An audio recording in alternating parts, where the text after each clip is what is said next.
Bonjour à toutes, bonjour à tous, et donc bienvenue pour cette 4e conférence des Mercredis des Savoirs. Je suis Christine Boutevin, maîtresse de conférence à la Faculté d'éducation et chargée de mission par la Faculté d'éducation pour les Mercredis des Savoirs. Donc cette manifestation qui réunit donc des partenaires de la Faculté d'éducation que sont donc les CMEA, la CASDEN, la MGEN et la MAIF.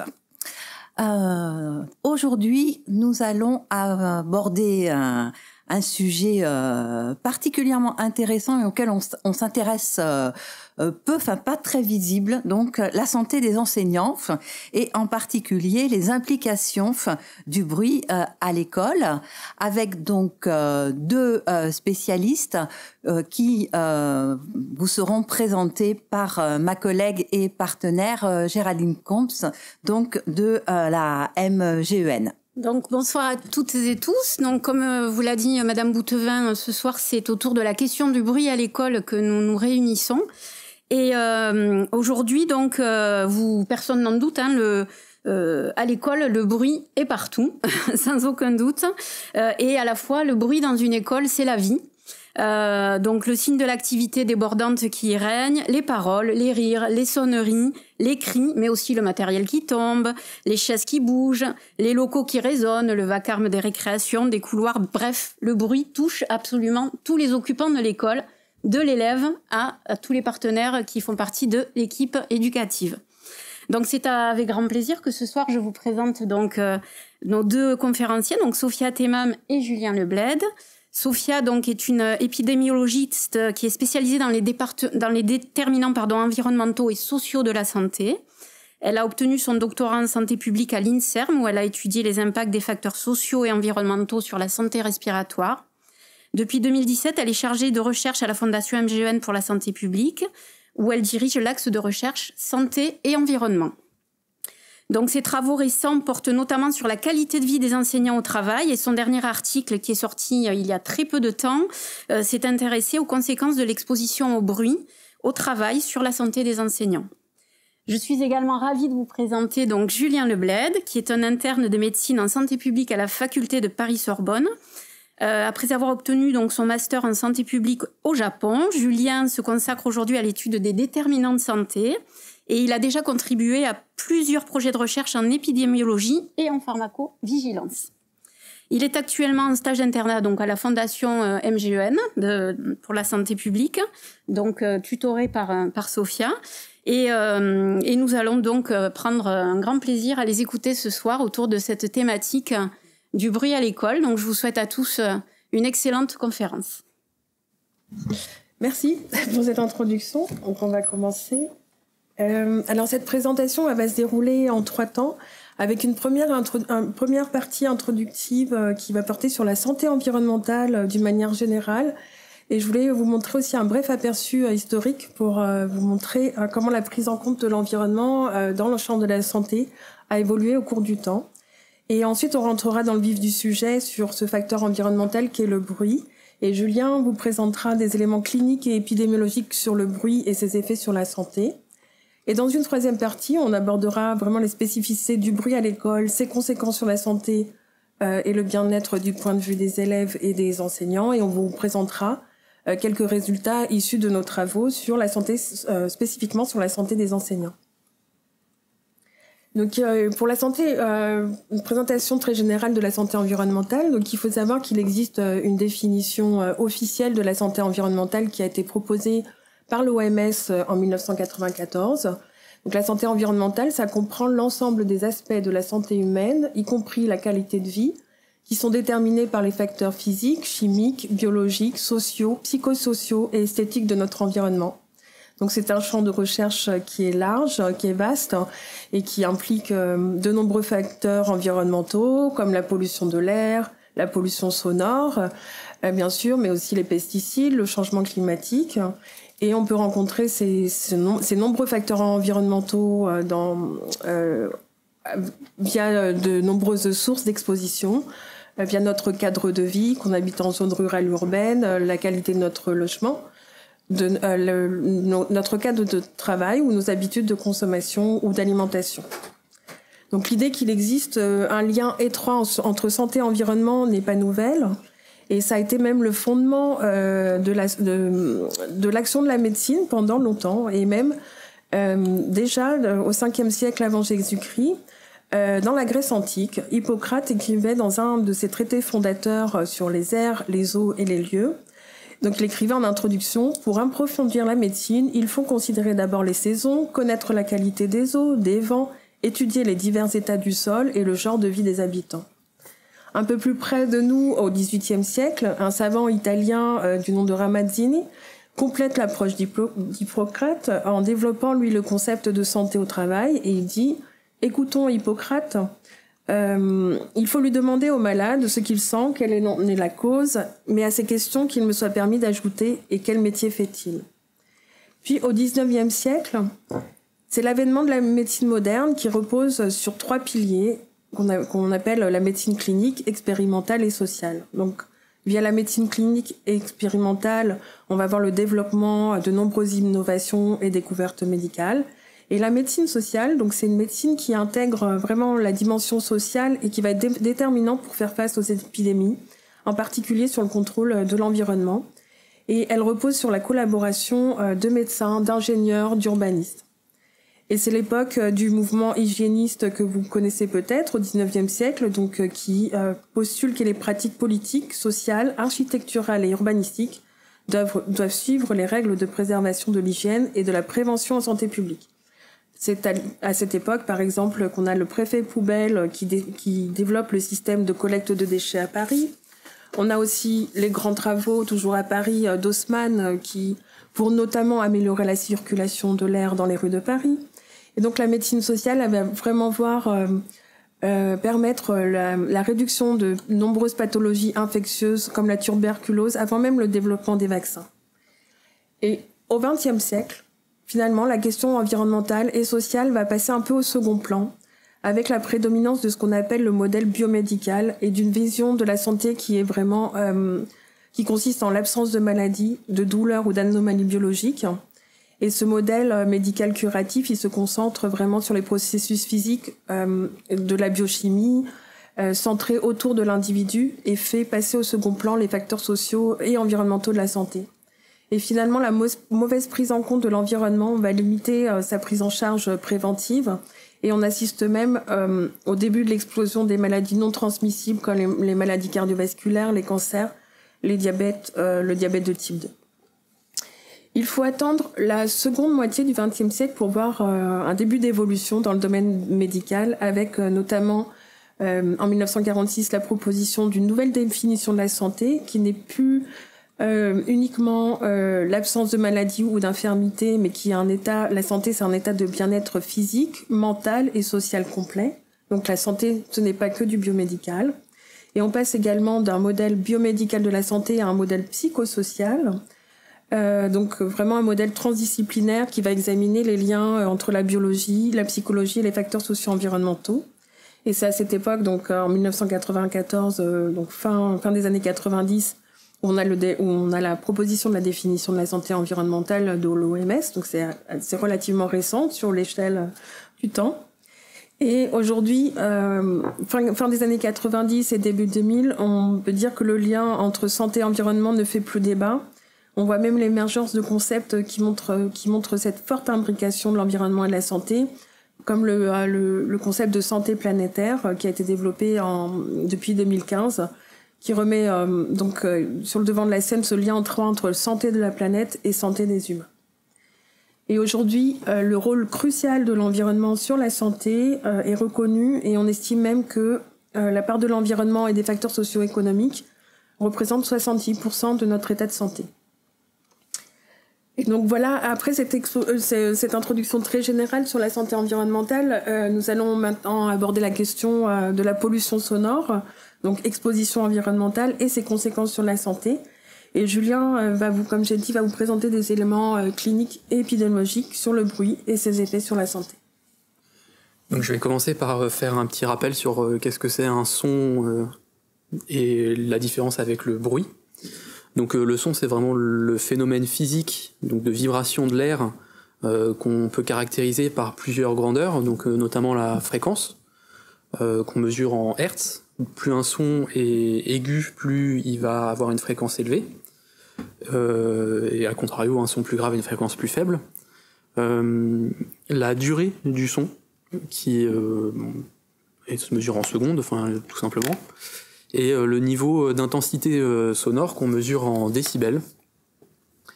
Ce qu'il faut savoir, c'est que l'oreille n'est pas sensible à toutes les fréquences de la même façon. On entend mieux entre 500 et 10 000 Hz. Donc quand on mesure un son, on peut le transformer en appliquant une pondération en fonction de la fréquence. Ce qu'on appelle un filtre A, donc ça donne les décibels A. Et ça a pour but de rendre le son plus représentatif de la perception.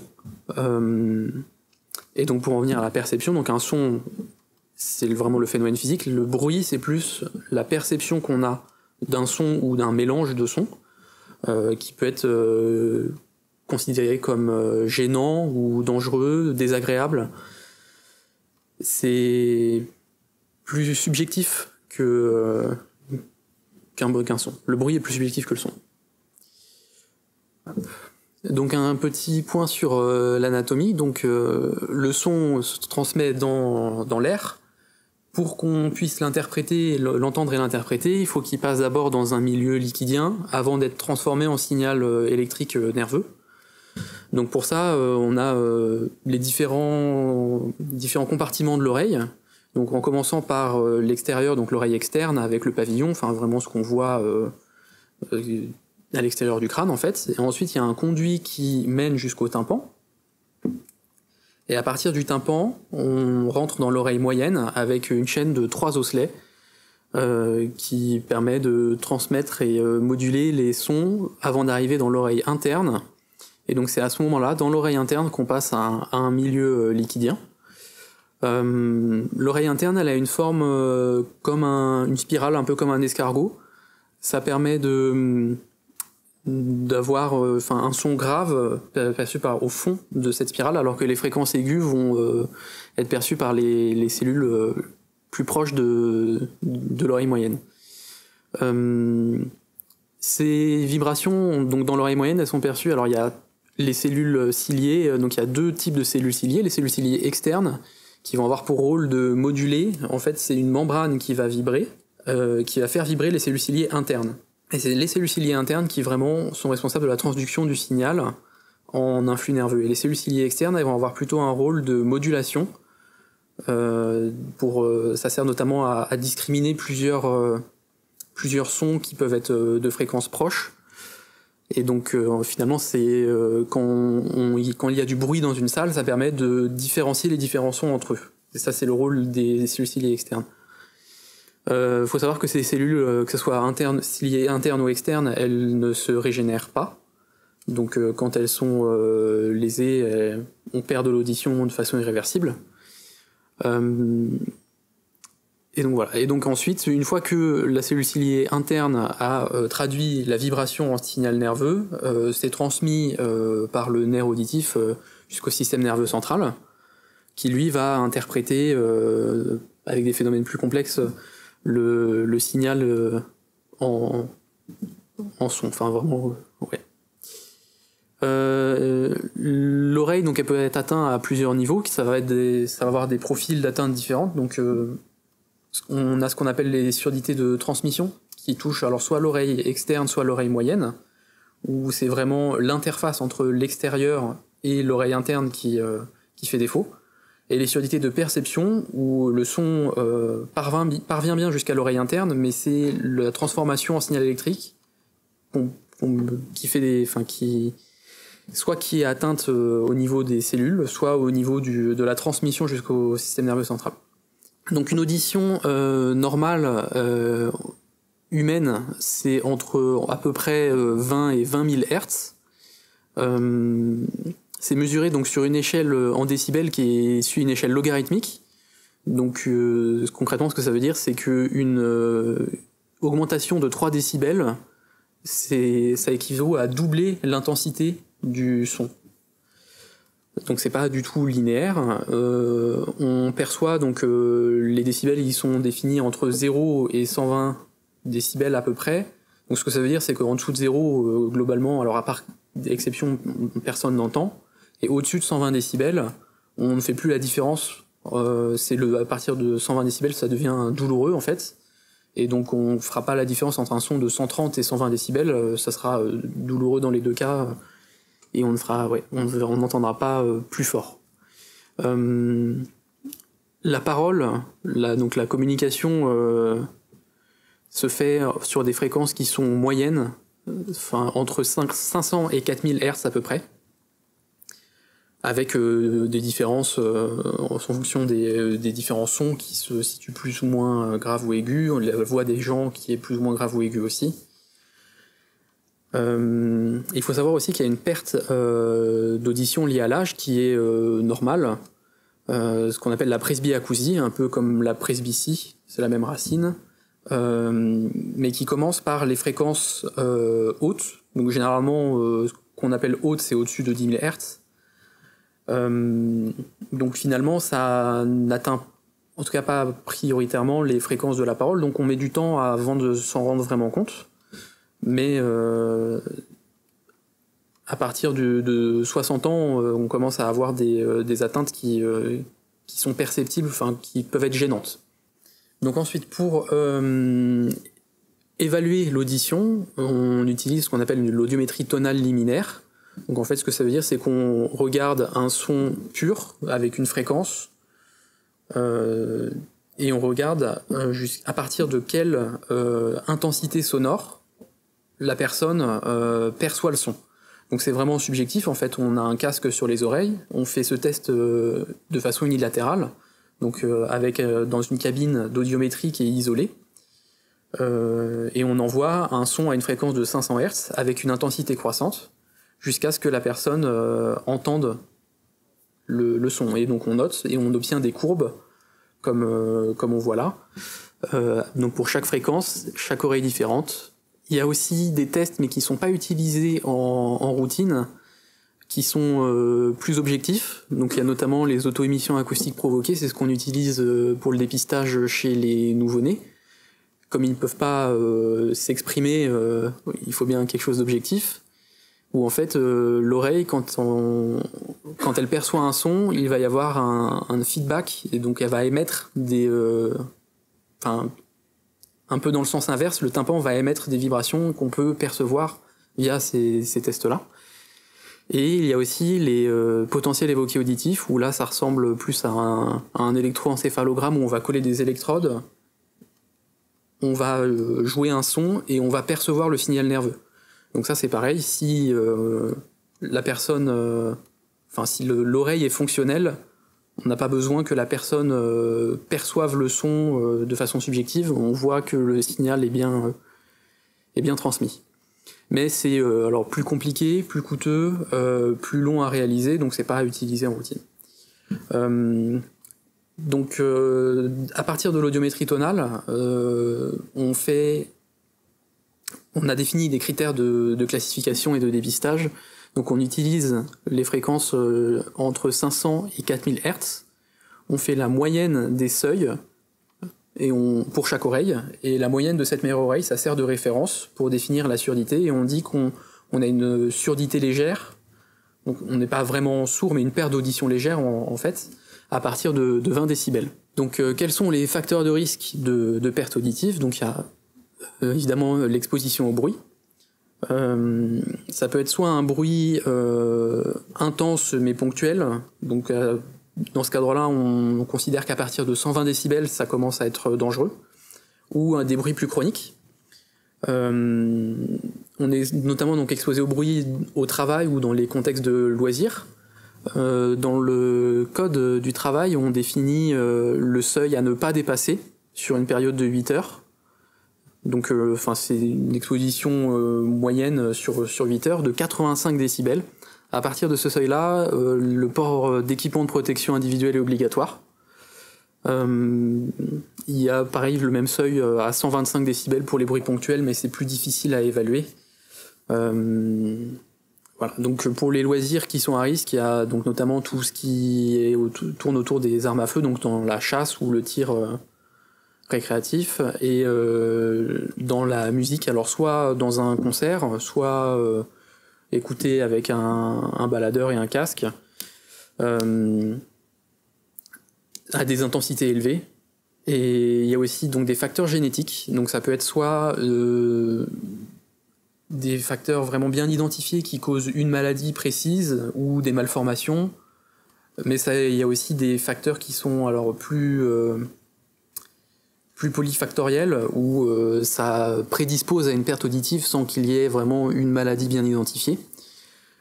Il y a certaines substances aussi qu'on utilise qui peuvent être toxiques pour l'oreille interne, donc notamment certaines classes d'antibiotiques, certains diurétiques, certaines chimiothérapies.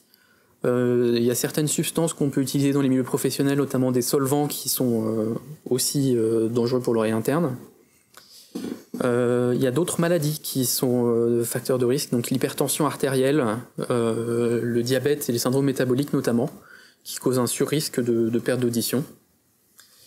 Et il y a alors des traumatismes, mais des traumatismes plus directs, donc quelqu'un qui va avoir une fracture par exemple de la base du crâne, ça peut léser alors soit l'oreille moyenne, l'oreille interne ou les voies nerveuses.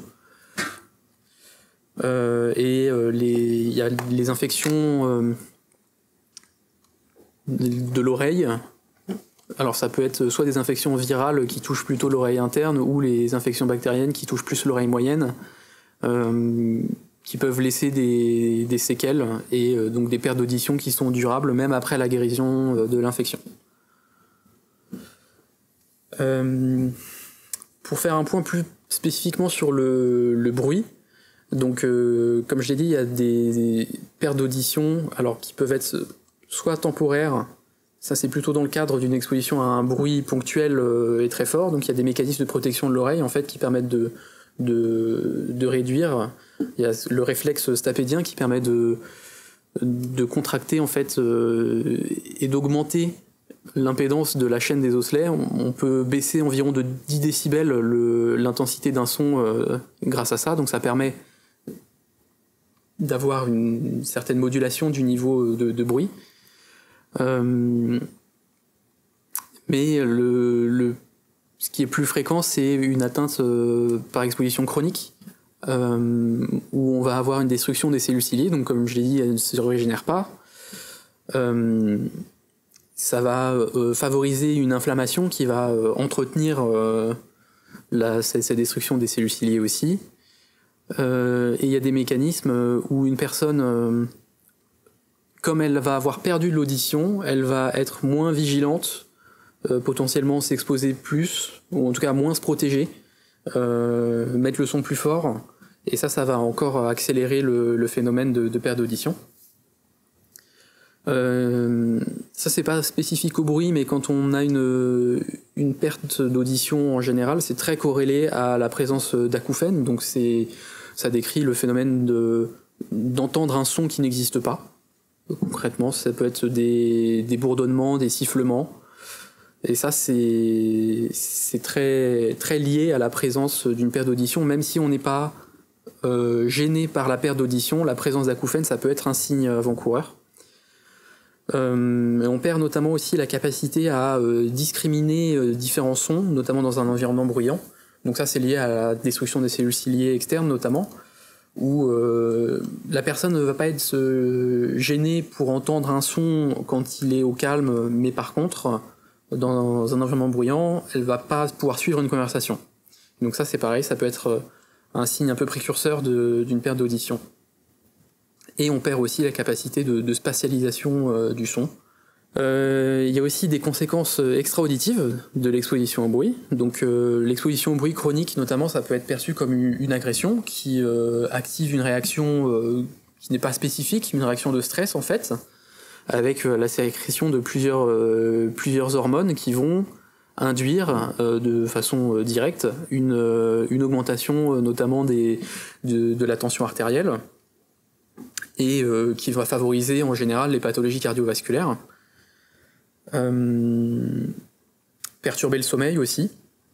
Et il y a d'autres effets qui sont plus difficiles. Le mécanisme est moins bien expliqué, mais qui vont avoir des effets plus cognitifs, qui vont induire une fatigue, avec une part aussi de subjectivité et des personnes qui vont être plus ou moins susceptibles, qui vont être plus ou moins gênées, quelqu'un qui, c'est un cercle vicieux en plus, où quelqu'un qui est fatigué va être plus sensible au son, et ça va induire des perturbations, une diminution du bien-être général et de la santé mentale aussi. Alors d'un point de vue ça c'est les conséquences vraiment au niveau d'un individu, mais concrètement au point de vue de la population, qu'est-ce que ça donne ? Donc pour évaluer ces impacts au niveau de la population, on utilise ce qu'on appelle les DALI, qui sont l'acronyme, alors c'est en anglais Disability Adjusted Life Years, qui sont le nombre d'années de vie perdues, d'espérance de vie perdue, mais dans lesquelles on intègre aussi avec une pondération la limitation de la qualité de vie. C'est-à-dire que si on perd une année d'espérance de vie, ça va valoir un DALI. Mais si on perd 50% de la qualité de vie pendant un an, ça va valoir 0,5. Et donc c'est une étude qui a été réalisée par l'OMS sur l'impact de l'exposition environnementale au bruit en Europe occidentale. Et donc on voit que le principal vecteur de cette perte d'espérance de vie en bonne santé, c'est la perturbation du sommeil, suivi de la gêne subjective, et ensuite on a des pathologies cardiovasculaires, les troubles cognitifs et la présence d'acouphènes. Une des limitations de cette évaluation-là, c'est qu'au finalement on a assez peu de données dans la littérature sur les effets extra-auditifs du bruit. Merci Julien. Donc moi je vais donc aborder, on va rentrer encore plus dans le sujet maintenant en parlant des spécificités et des connaissances actuelles sur le bruit à l'école et ses effets sur la santé du point de vue des élèves et des enseignants. Il existe de nombreuses sources de bruit à l'école. On a bien sûr le bruit qui, par exemple, est généré à l'intérieur de la classe par les élèves. On peut avoir également du bruit provenant des couloirs adjacents, des espaces extérieurs. Et selon l'emplacement de l'école, il peut y avoir une exposition sonore liée au trafic routier ou aérien. Il y a des facteurs également qui peuvent influencer l'exposition au bruit à l'école. Ça peut être lié soit à l'âge des élèves, bien sûr, l'occupation, le niveau d'occupation des classes, mais également la date de construction du bâtiment ou sa qualité acoustique. Et donc il faut savoir qu'il existe des recommandations acoustiques du bruit à l'école. Donc c'est des recommandations OMS. Et ces recommandations ont pour but de permettre un bon apprentissage, mais pour également permettre le bien-être à l'école. Et parmi ces recommandations acoustiques, on a notamment le bruit de fond qui ne devrait pas dépasser dans une salle non occupée 35 décibels et dans une salle occupée 50 décibels. On a également des recommandations sur le temps de réverbération. Donc ça, c'est un indicateur acoustique, un peu synonyme d'écho. Donc c'est que ça représente la durée que va mettre un son pour s'amenuiser. Donc après sa production, et qui devrait être compris entre 0,4 et 0,7 secondes. Donc c'est un peu technique, mais en tout cas être inférieur à 0,7 secondes. Dans les faits, il y a des études qui montrent que les niveaux sonores moyens à l'école et dans les classes peuvent dépasser les limites, les recommandations, et notamment dépasser ponctuellement les 80 décibels. Et également, du fait d'une mauvaise acoustique des salles de classe, par exemple, les niveaux de réverbération dépassent également les 0,7 secondes. Donc, On a des salles de classe qui ne respectent pas toujours ces recommandations acoustiques. Et lorsque l'environnement sonore n'est pas adéquat, il peut entraîner des phénomènes acoustiques qui sont bien documentés, des phénomènes négatifs comme l'effet de masquage. Donc ça, c'est assez intuitif. Le bruit recouvre la parole. On a d'autres effets un peu moins connus peut-être.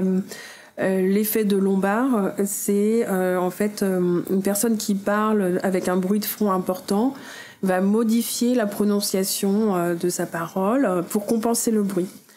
Donc ça, ces deux problèmes, ces deux effets vont avoir pour conséquence d'altérer la compréhension du langage parlé. On a aussi ce qu'on appelle l'effet cocktail ou l'effet boule de neige, puisque pour une écoute satisfaisante, le niveau de sonore d'une voix doit être d'environ 10 décibels supérieur au bruit ambiant. Donc les personnes vont s'adapter dans une ambiance sonore importante, et donc ils vont s'adapter, s'exprimer de façon de plus en plus fort, de façon inconsciente. Donc ça va faire un peu effet boule de neige. Donc ça en plus d'altérer la compréhension, ça peut bien sûr provoquer de la fatigue, de l'épuisement vocal pour la personne qui parle. Donc si les conséquences du bruit sur la santé des élèves sont bien documentées, avec des études qui remontent jusque dans les années 60. Et c'est vrai que les enfants sont particulièrement vulnérables au bruit. Non seulement ils sont en phase d'apprentissage, et en plus ils n'ont pas spécialement les capacités cognitives pour distinguer les dangers liés au bruit et donc les éviter. Parmi les effets négatifs du bruit qui sont documentés sur le bien-être et la santé des élèves, on a principalement les troubles liés à l'apprentissage. On a donc une étude qui est parue en 2010 qui montrait un lien, une association donc entre l'exposition au bruit. Donc là, c'était l'exposition au bruit extérieur, donc trafic routier, aérien, et ses effets négatifs sur les résultats scolaires à Besançon. On a aussi d'autres effets négatifs qui ont été documentés, comme les troubles liés à l'apprentissage. Donc c'est des problèmes de fatigue, du comportement, donc qui peut avoir une répercussion aussi sur le climat social à l'école en général. Paradoxalement, les élèves, il existe très peu d'études scientifiques sur la santé et le bien-être des enseignants, et même à notre connaissance, aucune en France. Si on se réfère à d'autres sources que la littérature scientifique, la gêne liée au problème du bruit à l'école, au bruit à l'école semble un problème important pour les enseignants. Donc on a repéré notamment un article en 2019 paru dans Le Monde sur le bruit en classe, la santé des enseignants en jeu, qui rapportait une enquête, un sondage donc d'un syndicat enseignant, réalisé auprès d'un grand échantillon donc de 7500 enseignants du secondaire. Donc il rapportait 32% d'entre eux déclaraient avoir des problèmes d'audition, 78% considéraient le bruit comme la situation la plus stressante pour un enseignant. Donc ce qui fait même dire aux délégués de ce syndicat, nous nous attendions à ce que les questions d'effectifs des élèves ou d'indiscipline ressortent le plus, mais le bruit est arrivé bien devant. Un autre sondage, cette fois-ci en 2022, dans le cadre de la semaine du son, donc c'est un sondage OpinionWell sur un échantillon beaucoup plus petit de 318 enseignants, donc sur la thématique des enseignants et le bruit à l'école.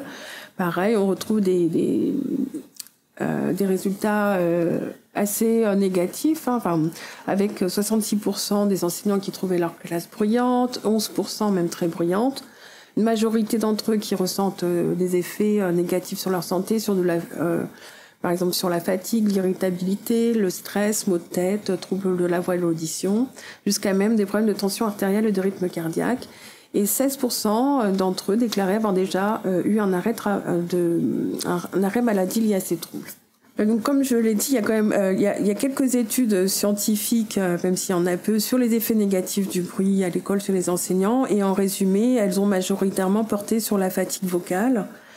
Il y a quelques Donc c'est vrai que ce qu'on n'a pas dit, c'est que les spécificités du métier d'enseignant, c'est un métier de la communication, mais ça a été dit un peu par Géraldine. Donc finalement, le bruit, même s'il est gênant, c'est le bruit qu'il y a à l'école. Donc il n'y a pas vraiment de possibilité d'éviter des bruits gênants en portant des protections auditives, comme ce qui est recommandé pour l'exposition professionnelle. Voilà, après cette parenthèse. Donc les principaux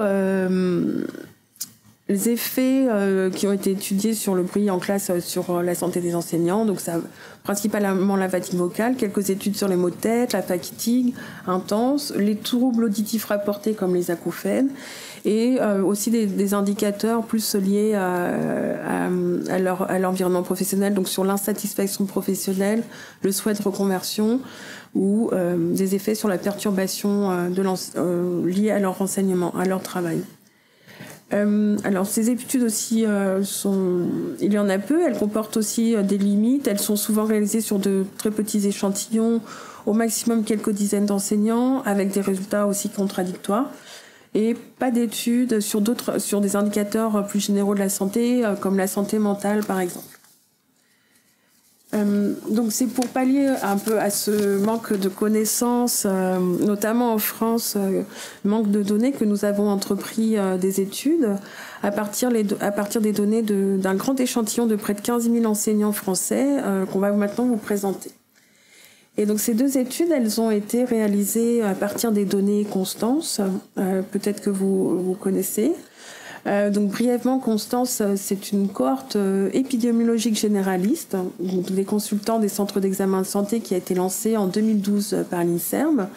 L'objectif de cette grande cohorte, c'est de suivre dans le temps la santé et de nombreux facteurs d'exposition d'environ 220 000 adultes en France, à l'aide d'auto-questionnaires qui sont renseignés tous les ans par les participants.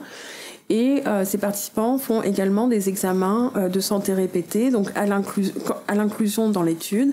Et ils sont réinvités tous les 5 ans à passer un nouvel examen de santé pour mettre à jour leur état de santé. Et dans cet examen de santé, on a notamment des tests auditifs. Donc Constance est ce qu'on appelle une plateforme épidémiologique ouverte aux chercheurs, donc bien sûr sous conditions d'accès. Pour respecter les contraintes CNIL, RGPD, etc. Mais en tout cas, c'est dans ce contexte qu'à la Fondation, on a développé un projet spécifique autour de la santé dans les secteurs de l'éducation et de la recherche. Donc, le responsable scientifique de ce projet, c'est Marie-Noëlle Vercambe à la Fondation. Et l'objectif est d'investiguer les facteurs de risque ou protecteurs de la santé, spécifiquement des personnels de l'éducation et de la recherche, notamment des enseignants, dans une finalité de promotion de leur santé. Donc pour ce projet Esther, on a environ 20 000 PER, donc personnels de l'éducation et de la recherche, dont 15 000 enseignants qui participent à la cohorte Constance. Et on a également environ 40 000 participants Constance qui ne sont pas PER à des fins de comparaison. Donc je vais vous présenter notre première étude qui avait pour objectif déjà de situer l'exposition au bruit des enseignants en France, puisqu'on, comme j'ai dit, il y avait très peu de données, et dans une perspective aussi de comparaison avec d'autres catégories de salariés. Et le deuxième objectif, c'était d'évaluer les effets du bruit au travail sur la santé des enseignants, et aussi de tester l'interaction potentielle avec une exposition aux risques psychosociaux. Donc en fait, en gros, au stress au travail. L'idée, c'est de se dire le bruit implique un stress, et est-ce que ça rentre aussi en interaction avec le stress avec des personnes, enfin avec un stress qui pourrait être vécu également au travail, à l'école, puisqu'on sait que les risques psychosociaux sont aussi un risque professionnel majeur des enseignants. Donc, quelques éléments de méthode rapidement. L'exposition au bruit dans Constance, elle a été évaluée via une question unique, qui est travaillez-vous ou avez-vous travaillé dans une ambiance nécessitant parfois d'élever la voix pour parler à un voisin ou un interlocuteur situé à moins de 2 ou 3 mètres de vous, oui ou non, et si oui, les personnes devaient préciser les années où elles étaient exposées. Cette question, en fait, elle essaye unique. Elle évalue à peu près une exposition à 80 décibels. Comme on le voit là sur le graphique, en fait, à partir de 80 décibels, on va être le principal effet sur la conversation, c'est qu'on va être obligé de forcer la voix. Donc c'est ce contexte-là que cette question essaye d'évaluer. Comme j'ai dit, on a regardé l'interaction avec les risques psychosociaux, et on a utilisé deux indicateurs, donc ce qu'on appelle l'effort reward imbalance ratio. C'est un ensemble de questions qui va permettre d'évaluer un déséquilibre entre les efforts apportés par les salariés et les récompenses vis-à-vis de leur travail fourni. Et lorsqu'il y a un déséquilibre, on parle de situation de stress professionnel. Et le deuxième indicateur qu'on a utilisé pour cette étude, c'est donc les relations tendues avec le public, qui est particulièrement adapté au contexte enseignant. Donc la question c'était, donc êtes-vous en contact physique, et si oui, vivez-vous des situations de tension par rapport à ce public? De non ou presque jamais à toujours ou presque. Pour ce qui est des indicateurs de santé, on en a utilisé deux. On avait l'état de santé perçu, donc à partir de la question « Comment jugez-vous votre état de santé général ?» Donc on a classé les participants qui répondaient de A à C comme ayant plutôt une bonne santé perçue, ceux qui répondaient D à H comme ayant une santé perçue plutôt moyenne. On avait également un indicateur de santé mentale avec de symptomatologie dépressive qui était évaluée via l'échelle du CESD. Donc c'est une échelle de 20 questions qui permet de calculer un score et donc qui permet de calculer le risque de symptomatologie dépressive.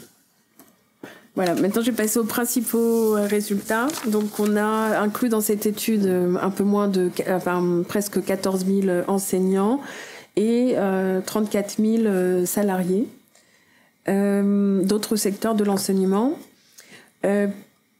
puisqu'on voulait justement comparer les enseignants à d'autres catégories de salariés. Donc les enseignants étaient âgés en moyenne de 45 ans, assez comparable à l'âge moyen des autres salariés de 43 ans. On avait une proportion de femmes plus importante dans le secteur enseignant, ça c'était attendu, avec 66% de femmes et contre 52% de femmes pour les autres salariés. Quand on regarde la proportion de participants qui déclarent être exposés au bruit, donc on a observé que environ un enseignant sur 3 répondait par l'affirmative contre un salarié sur 10, 14%. Cette moyenne, bien sûr, elle cache des disparités, donc on a été regarder un peu plus en détail selon le niveau d'enseignement pour les enseignants, selon la catégorie professionnelle pour les autres salariés, et on observe que les enseignants du primaire, finalement, déclaraient être exposés au bruit dans les mêmes proportions que les ouvriers. Ensuite, on a donc avec 43%. Ensuite, on a les enseignants du secondaire avec 31%, et ensuite les autres catégories à partir de 15% et moins. Et par rapport au lien entre exposition au bruit et indicateurs de santé, donc ici c'était uniquement chez les enseignants. Pour ce qui est de la mauvaise santé perçue, donc on voit que les enseignants qui étaient exposés au bruit, donc c'est cette barre ici, déclaraient plus souvent une mauvaise santé perçue que ceux qui n'étaient pas exposés. Et on avait effectivement retrouvé, nos résultats suggéraient également une interaction avec l'exposition au stress, parce que les enseignants qui déclaraient être exposés au bruit et au stress avaient une probabilité encore plus grande de rapporter une mauvaise santé perçue, et on a retrouvé des résultats très similaires pour les symptômes dépressifs. Donc pour résumer les résultats de cette première étude, donc les enseignants déjà étaient 2 fois plus susceptibles de déclarer travailler dans un environnement bruyant que les salariés hors secteur éducation. Un enseignant sur 3, tout niveau confondu, et un enseignant sur 2 pour le niveau du primaire. L'exposition au bruit était associée à une moins bonne santé perçue et à une plus grande probabilité de symptômes dépressifs. Et les facteurs psychosociaux semblent exacerber l'effet négatif du bruit sur la santé des enseignants.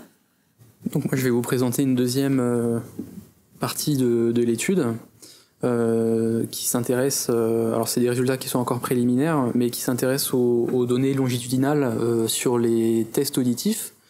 Donc tous les participants de l'étude de la cohorte Constance ont en théorie réalisé un audiogramme. Dans les faits, donc il y en a 75% dans 75% des cas, ça a été réalisé dans les conditions idéales avec une cabine d'audiométrie bien isolée. Et dans le reste des cas, ça a été fait dans une salle, alors quand même au calme, mais des conditions qui sont un peu moins idéales. Donc les participants avaient donc un audiogramme au moment de l'inclusion dans l'étude, puis tous les 5 ans. Et donc on calculait cette moyenne, donc le PTA, cette moyenne des fréquences entre les seuils, enfin entre 0,5 et 4 kHz, et on a gardé la meilleure oreille, l'oreille avec la meilleure audition, pour évaluer l'évolution de l'audition entre le début et le suivi. Donc on avait 14 375 enseignants à l'inclusion qui avaient réalisé un audiogramme. Il y en a à peu près un tiers qui sont revenus au bout de 5 ans qui ont réalisé un deuxième audiogramme avec un délai moyen entre 2 audiogrammes de un peu moins de 5 ans. Donc on a regardé l'association entre le niveau de cette moyenne, donc du PTA de cette moyenne des fréquences, des seuils entre 0,5 et 4 kHz, en fonction de l'exposition au bruit. Et alors comme on a vu, l'exposition au bruit était très associée avec le niveau d'enseignement, donc on n'a pas pu inclure les deux variables dans les mêmes analyses, donc on a fait d'abord sur l'exposition au bruit, puis sur le niveau d'enseignement. Le tout en ajustant sur les facteurs de confusion potentiels, donc alors notamment l'âge, le sexe, plusieurs critères socio-démographiques, donc est-ce que la personne vit seule ou non, est-ce qu'elle a des enfants ou non, est-ce qu'il y a des difficultés financières, des facteurs de mode de vie, donc le tabagisme, l'IMC, est-ce que la personne habite dans un environnement rural ou urbain, et en ajustant également sur tous les facteurs de risque médicaux pertinents qui étaient à notre disposition, donc ce qu'on a présenté avant, en fait, le diabète, l'hypertension et les antécédents cardiovasculaires. Donc ça, c'est notre population, donc la moitié, enfin à peu près autant d'enseignants du premier et du second degré, beaucoup moins dans l'enseignement supérieur. Il y avait des différences d'âge entre les différents niveaux d'enseignement. Donc on avait notamment parmi les enseignants du premier degré une population qui était un peu plus jeune, qui était aussi beaucoup plus féminine et qui rapportait, donc ça rejoint ce que disait Sophia juste avant, qui rapportait beaucoup plus souvent l'exposition au bruit, avec pratiquement la moitié qui rapportait être exposé au bruit, alors qu'on est à moins de 10% parmi les enseignants du supérieur. Globalement, le niveau d'audition, donc le PTA, la dernière ligne là, PTA moyen, au moment du premier audiogramme, donc à l'inclusion, était pas si différent que ça à première vue entre les différentes populations, enfin les différents niveaux d'enseignement, mais la différence était quand même statistiquement significative. Donc ça, c'est une représentation du niveau attendu. Alors c'est les prédictions de notre modèle sur l'audition en fonction du bruit. Il n'y a pas de différence entre les personnes qui sont exposées ou non exposées au bruit, que ça soit au niveau ou dans l'évolution. Alors on a l'impression que les courbes sont un peu divergentes, mais c'est pas assez franc pour que ça soit significatif. On a plusieurs hypothèses pour expliquer ça, sur lesquelles je reviendrai un peu plus tard dans la conclusion. Et donc les prédictions de la même façon, mais au lieu de stratifier sur l'exposition au bruit, c'est sur le niveau d'enseignement. Et là, pour le coup, on voit alors au moment du premier audiogramme, on voit que les enseignants du premier et du second degré ont une audition qui est moins bonne que les enseignants du supérieur. Là, pour le coup, on a une différence qui est vraiment, d'un point de vue statistique, significative. Et on observe également, alors c'est pas forcément évident à voir, mais les courbes rouges et vertes, donc qui correspondent au second, au second degré et au supérieur, sont parallèles, donc ça évolue de la même façon pour les enseignants du second degré que les enseignants du supérieur. Par contre, les enseignants du premier degré ont une audition qui, elle, se dégrade plus rapidement que les enseignants du supérieur, qui sont la catégorie de référence pour nos analyses. Donc ces hypothèses qui pourraient expliquer pourquoi est-ce que l'exposition au bruit n'est pas associée à une perte d'audition. Donc premièrement, c'est un critère qui est subjectif. On peut ressentir une gêne par rapport au bruit sans que ça soit à un niveau qui soit délétère pour l'audition. La durée de suivi dans notre étude est, alors même si on a 5 ans de recul, c'est relativement court. L'exposition au bruit chronique, enfin la perte d'audition due au bruit, c'est quelque chose qui se développe sur quasiment toute la vie en fait. Donc 5 ans, c'est peut-être insuffisant pour observer une différence. Et il y a aussi peut-être une différence entre l'exposition des bruits dans une école, les caractéristiques des sons dans l'école, est peut-être pas la même que dans d'autres secteurs, avec des fréquences qui sont pas les mêmes, des durées de sons qui sont pas les mêmes, avec peut-être quelque chose qui fait plus des pics plutôt qu'un bruit constant. Voilà. Alors par contre, on a vu donc dans la deuxième partie des analyses que pour le coup le niveau d'enseignement lui était associé à la perte auditive. On a plusieurs perspectives pour poursuivre ces analyses donc en longitudinal, enfin en prenant en compte l'évolution dans le temps. On pourrait essayer de prendre en compte comme une sorte d'exposition cumulée en fait le temps d'exercice qui peut jouer. Quelqu'un qui travaille dans une école depuis 1 an a peut-être pas été exposé au bruit de la même façon que quelqu'un qui travaille depuis 10 ans, enfin pas forcément les mêmes conséquences sur son audition. Et aussi on envisage de comparer les niveaux d'audition de notre population aux normes qui sont définies dans une population générale, ce qu'on considère comme une audition normale. Quelques mots de conclusion. Donc, nos travaux font la lumière sur une problématique qui est peu explorée en France et suggèrent des effets négatifs du bruit sur la santé et le bien-être des enseignants. Donc, comme on l'a vu, on suggère des associations donc sur la santé perçue et la santé mentale, avec même une interaction avec le stress au travail.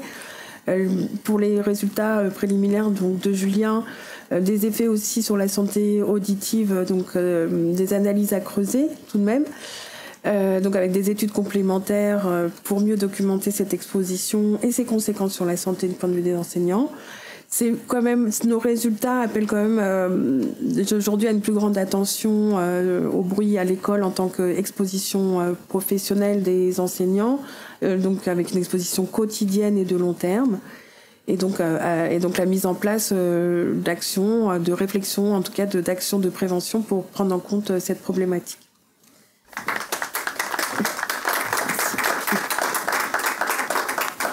Oui, moi je me pose la question de quelles actions de prévention, parce que comme vous disiez, on est dans des situations de communication où on ne peut pas mettre de casque.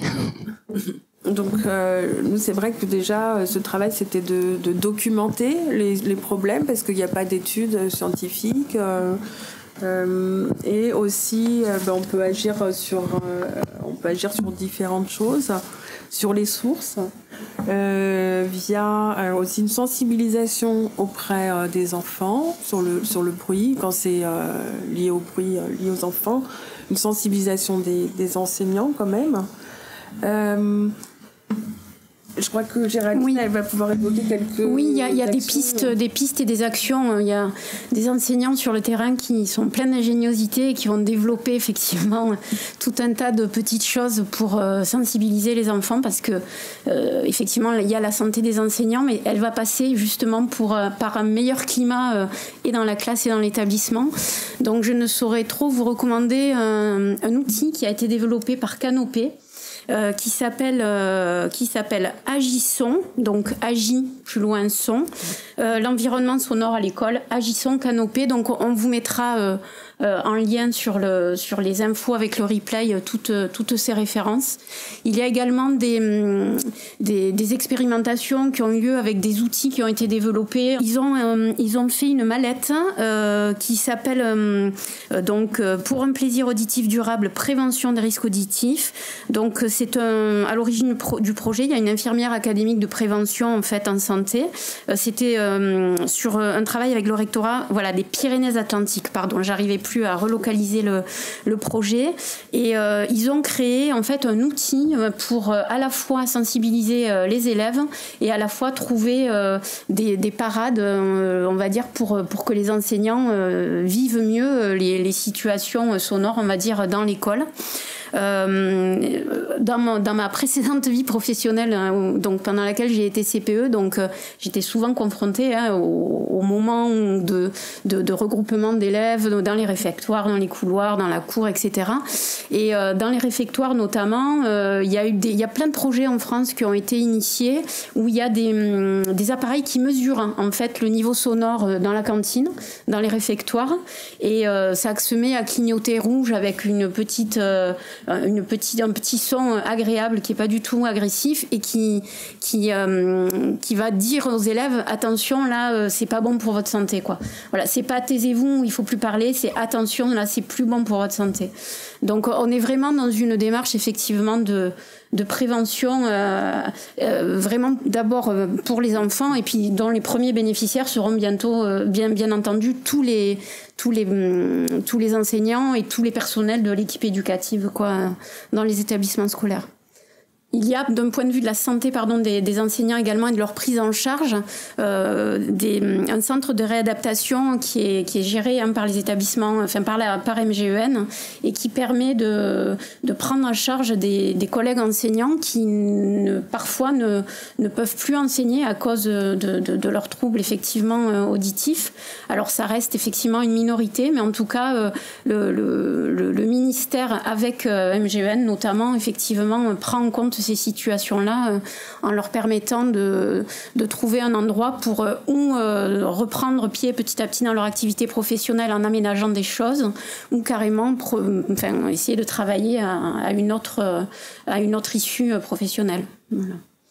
Alors tout d'abord, merci beaucoup pour votre présentation.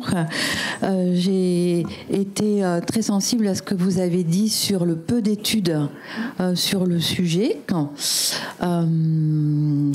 Peut-être que vous aurez des éléments pour nous éclairer sur pourquoi finalement, parce que c'est pas nouveau tout ça, et pourquoi il n'y a pas d'études. Et l'étude que vous avez entrepris, un grand merci pour éclairer scientifiquement ce problème qui, en vous écoutant, me fait penser qu'il concerne des acteurs de tous ordres, parce qu'il y a les enseignants, les élèves, le personnel dans les cantines, mais également, moi je pensais aux architectes aussi, dans la construction des bâtiments, dans l'aménagement aussi des salles.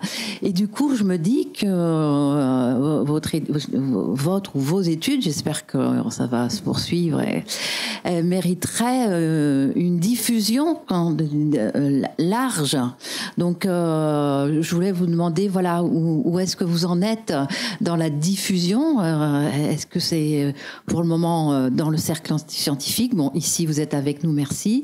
Mais voilà, pour pouvoir toucher tous ces acteurs qui se mettent au travail pour que, voilà, on dit pas, on monte pas du doigt un responsable, l'élève qui crie dans la cour, l'enseignant qui hausse la voix, donc voilà, mais qu'il y ait une prise en compte dans dans l'ensemble? Comment vos recherches vont être diffusées, vulgarisées pour toucher tout ce monde-là? Merci. Alors, des hypothèses pour expliquer le fait qu'il y a peu d'études scientifiques autour de la question du bruit et la santé des enseignants. Donc il y a eu des papiers pour expliquer pourquoi. En fait, c'est vrai qu'on s'est intéressé principalement au bruit dans l'industrie. On a des niveaux d'intensité assez élevés et beaucoup moins dans les métiers du secteur du service qui aujourd'hui représentent quand même la majorité des métiers. Donc on est dans le service et les enseignants font partie des secteurs potentiellement les plus exposés. Et aussi on a une question d'invisibilisation. Bon, ça porte à débat de la question du genre, des métiers plus féminins, alors qu'au départ c'est vrai que la plupart des études sont sur des hommes exposés dans les industries. On a très peu voilà, donc ça on essaye de développer et de faire la lumière sur ces métiers un peu invisibilisés au niveau des expositions professionnelles, les métiers féminins. Ça, c'est pour la première réponse. Pour la deuxième réponse, je ne sais pas si vous avez entendu parler, mais depuis il y a il y a peut-être 2-3 ans, à l'Éducation nationale, il y a eu une cellule bâti scolaire qui a été mise en place. C'est un peu peut-être... il y a eu quelques... ils ont fait quelques sondages, etc. En tout cas, nous, on a été sollicités. Et aussi, nos travaux n'étaient pas encore publiés, mais on avait quand même des premiers résultats pour finalement pour servir de plaidoyer. Donc ça a intéressé beaucoup l'Éducation nationale sur la cellule bâti scolaire, parce qu'il faut savoir que le bâti scolaire, je crois que c'est... il y a quand même une sorte de millefeuille administratif où les écoles sont gérées au niveau communal, départemental et régional et tout ça. Donc cette cellule, elle a pour objet aussi de rassembler tout le monde, de faire un état des lieux. Et il y avait, donc nous, on poussait un petit peu pour prendre en compte justement cette question du bruit qui n'est pas prise en compte. Donc il y a dans cette cellule bâti scolaire, on avait discuté avec des architectes. Donc c'est des questions qui sont connues depuis très longtemps. Après la mise en œuvre, doit être mise en œuvre. Je sais pas comment dire, mais voilà. Bon, il y a des choses qui se font et c'est vrai que nous on était intéressés. Enfin, c'était intéressant de travailler avec ce groupe de travail, d'apporter ces connaissances. Je me demandais si il y avait une corrélation entre la voix des enfants quand ils sont petits et le fait que ce soit les enseignants finalement du premier degré qui soient plus impactés. Est-ce que le niveau sonore de la voix d'un enfant entre 4 et, 8 ans, ou 9 ans, 10 ans même, est plus impactant finalement que le niveau sonore de la voix d'un ado ou d'un préado? En fait, c'est au niveau plus des activités peut-être, où les enfants ne vont pas parler moins fort ou s'empêcher de parler très fort et tout ça, que des jeunes un peu plus âgés qui c'est pas les mêmes activités, j'imagine, mais après au niveau du son, cliniquement, il n'y a pas de raison que le son d'un enfant soit différent. Mais après, c'est pas quelque chose qui est très étudié. En fait, généralement, on évalue le niveau du bruit qui est, alors, comme on expliquait, standardisé par rapport à ce qu'on perçoit avec les décibels qui sont pondérés en fonction de la fréquence. Mais à ma connaissance, il n'y a pas d'étude qui évalue l'impact du bruit, d'un bruit à telle fréquence sur l'audition. C'est le bruit en général. On considère le niveau d'exposition général. J'ai pas une question, mais c'est plus un témoignage par mon activité d'enseignante. Et donc, je constate effectivement ce qui est dû à l'activité. Donc, le bruit dû à l'activité, de toute manière, ça c'est prégnant selon les espaces, les temps aussi, les temps dans la journée avec les enfants. Ce qu'on constate aussi, c'est la diversité aussi des lieux, mais de la construction, du bâti. qui a un impact considérable et qui n'est pas conscientisé en fait par et les enfants et les adultes. Donc le bâti, c'est la classe, mais c'est le mobilier dans la classe, c'est le sol, c'est les plafonds, c'est les murs, enfin il y a une diversité d'éléments. Et alors je crois que le somnum c'est les cours d'école. Et les cours d'école en ville, en milieu urbain, ou une cour d'école en milieu rural, ben en fait, l'intensité du bruit est complètement différente, en fait. Ou même la végétalisation des cours, enfin, tout ça, ça participe justement à réduire. Et finalement, moi, je me dis, ce qui est très intéressant, c'est de faire le lien avec les risques psychosociaux, justement, du cadre de travail des enseignants. Et parce que ça a un impact sur la fatigue du quotidien, parce qu'il faut en fait se protéger de ce bruit-là tout le temps. C'est un bruit assez constant. Donc il y a l'idée de pouvoir se protéger, mais parfois on n'a pas de solution concrète, sauf de réfléchir ensemble avec les équipes aux outils qu'on va pouvoir mettre en place. En tout cas, ces risques liés au bruit sont très peu, en tout cas, nommés, identifiés par les équipes.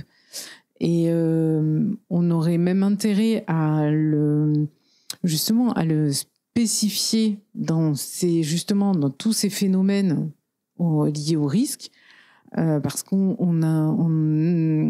ça permettrait aussi d'avoir d'autres attitudes, d'autres activités, de proposer des espaces aménagés, par exemple, se déchausser dans un espace de travail est déjà une attitude, un comportement qui va favoriser en fait la diminution du bruit.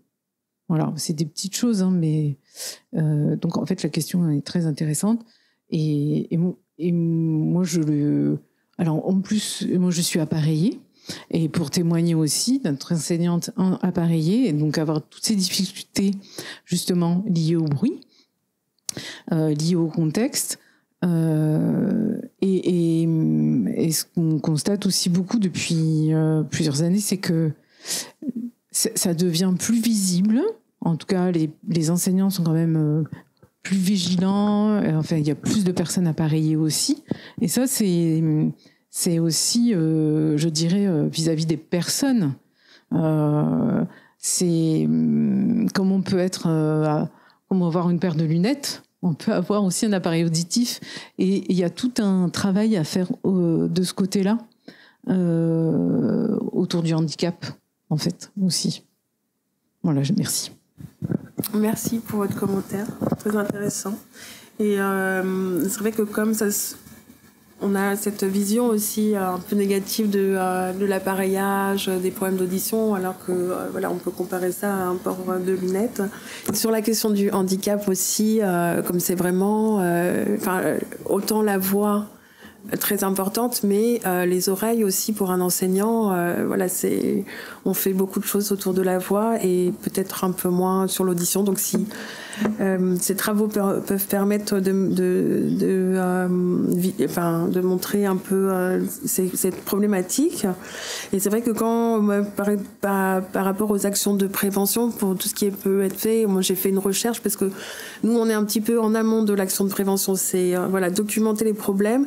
Et c'est vrai que quand on cherchait un peu qu'est-ce qui est fait, il y a beaucoup d'initiatives individuelles d'enseignants touchés et donc où ça peut être relayé aussi par une équipe éducative, mais on sent qu'il y aurait des choses à faire, à standardiser, ou en tout cas à réunir toutes ces activités d'action. Il est vrai que sur le terrain, il y a une demande croissante effectivement d'action, ne serait-ce que de dépistage en fait auditif. Et donc nous, MGEN, on répond favorablement aux équipes pour déployer ce dispositif de dépistage. Voilà, il y en a eu un hier sur Nîmes, alors c'était les yeux, mais ça aurait pu être les oreilles. Il y en a un le 10 avril à la faculté de Montpellier pour les agents de la fac. Voilà, audio et visuel, les deux. Donc effectivement, on est très soucieux d'accompagner finalement les collègues sur le terrain et vous aviez raison de le dire. Il faut effectivement pousser les gens à parler de cette problématique et en équipe effectivement d'essayer de la prendre en main, quoi. Sans aucun tabou. À partir d'un certain niveau de perte que les enseignants n'atteignent peut-être pas, voilà, c'est des réglementations. Donc du fait de leur exposition qui n'est pas aussi intense peut-être qu'en industrie, mais qui peut être gênante pour leur travail, ils n'atteignent peut-être pas les niveaux de la maladie professionnelle. Ça peut aussi se réfléchir justement pour faire évoluer cette réglementation. Fait évoquer dans le fil de discussion, donc un auditeur ou une auditrice disait on est soumis au bruit toute la journée, pour autant on n'est pas forcément 8 heures, hein. Effectivement c'était le cadre légal, hein, 8 heures par jour, donc sur là-dessus effectivement ça peut, on peut faire bouger les lignes, puisqu'on sait que les risques psychosociaux sont de plus en plus reconnus et pris en considération par le ministère. Merci à tous. Merci beaucoup. Merci beaucoup.